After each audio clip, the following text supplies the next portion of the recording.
Sa aking hudyat, aapak na kayo sa tuntungan at hahawakan ang regalo.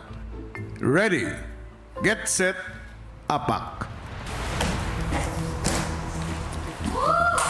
Yes, sir. Let's go. While I was stepping on the plank po, kuya, yung toes ko po, nakaipit po sa gilid, kuya. I don't think, plinano ko po yun. I think I just did it. So, Loki already. I needed to calm myself down din po, kuya, kasi sobrang kinakabahan po ako sa challenge po, kuya. Parang ino-overthink ko po kasi, kuya, na syempre nakasalalay din sa challenge na ito yung immunity. So, how's life? All good, brother. It's a disadvantage for me, bro. I can't flat my foot. Bakit? Yung Surgery. I was born with parang a minor case of clubfoot po, kuya. And since nung baby pa po ako, kuya, sinurgery na po yung leg ko to make it go straight. Kasi it was like that, so it had to be surgery to be like that, kuya. So this one's less flexible than this one. And this is flat. ganyan lang talaga. It never flattens down talaga. Paano itong isa? How are you gonna balance on one?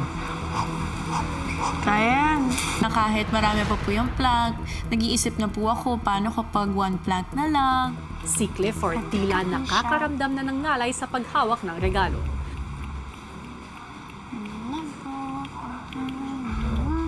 Ang paa ko po, kuya, medyo mahaba nga po compared kina Heath tsaka Sofia. So, may naging disadvantage din po ako dun. Ang hirap nung isa.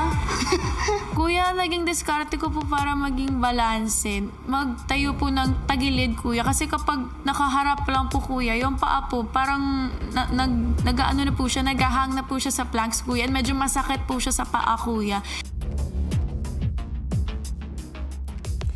Pagkalipas ng 15 minuto ay dumating na ang mga ninja. Sophia, Po. Heath, at Clifford. Sa puntong ito, liliit na ang inyong tungtungan. Okay po.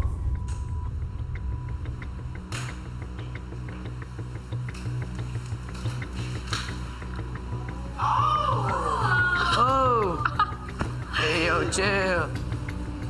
That's cool, bro. Thank you po. Bye. I was praying, Lord, give me balance, give me strength. Kasi nangangalay na po yung right leg ko, kuya, since ayun nga po yung ginagamit ko the entire time, kuya. Oh, you're reminding me. Oh, your legs very itchy. I know your legs itchy, bro. Scratch them. Why is it suddenly Scratch itchy it, now, bro? Stillness is the key. Yes, literal, sa challenge na to. I wanted to show them, kuya, na ganun po yung fighting spirit ko po dito sa bahay niyo. I wanted to prove to them, kuya, na I'm so happy here and I really wanted to fight for my spot. Makalipas ang 30 minuto ay nabawasan na muli ang tinutungtungan nilang planks. Pag nakikita ko po na binabawasan na, kuya, ayun na po, nag-ready na po talaga ako na umusog na po dun sa planks na may iwan. Good. Are you guys good at balancing? No. Sakto lang. Never ako natutong mag-bike, bro. Never ako natutong mag-bike. Gusto ko pong mag-improve pa, kuya, sa bahay niyo, sa mga tasks po na alam kong medyo nahihirapan po ako. Tulad po ng mga ganong task, kuya. Pagkatapos ng 45 minuto ay binawasan muli sila ng isang plank. Every time na dumadating po sila, kuya, hinahanda ko na po yung paa ko sa baba po, kuya, kung ano po yung pwesto ko. Tapos, tuwing tinatanggal po nila yung other plank, kuya, talagang natatakot ako dahil nagsishake po yung mga ibang planks. Oh, I hit his head. Ow!